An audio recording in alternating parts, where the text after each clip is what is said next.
अहोई अष्टमी का व्रत महिलाएं अपनी संतान की लंबी आयु व संतान की प्राप्ति के लिए रखती हैं। यह व्रत रखने से संतान के सभी कष्ट समाप्त हो जाते हैं एवं जीवन में सुख समृद्धि आती है।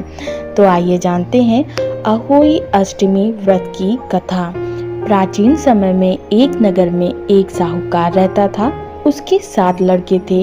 दीपावली से पूर्व साहूकार की स्त्री घर की लीपापोती के लिए मिट्टी लेने खदान में गई और कुदाल से मिट्टी खोदने लगी। उसी जगह एक सेह की मान थी। स्त्री के हाथ से कुदाल सेह के बच्चे को लग गई, जिससे सेह का बच्चा मर गया। साहूकार की पत्नी को इससे बहुत दुख हुआ। वह पश्चाताप करती हुई अपने घर लौट आई। कुछ दिनों बाद उसके बेटे का निधन हो गया। फिर अचानक दूसरा, तीसरा और वर्ष भर में उसके 7 बेटे मर गए। एक दिन उसने अपने आस पड़ोस की महिलाओं को विलाप करते हुए बताया कि उसने जानबूझकर कभी कोई पाप नहीं किया।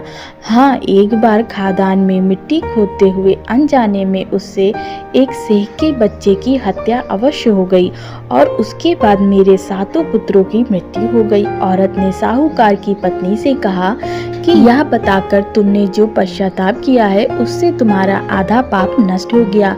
तुम उसी अष्टमी को भगवती पार्वती की शरण लेकर सेह और सेह के बच्चों का चित्र बनाकर उनकी आराधना करो और क्षमा याचना करो।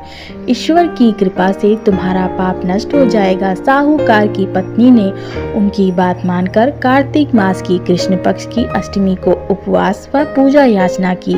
वह हर वर्ष नियमित रूप से ऐसा करने लगी। बाद में उसे 7 पुत्रों की प्राप्ति हुई।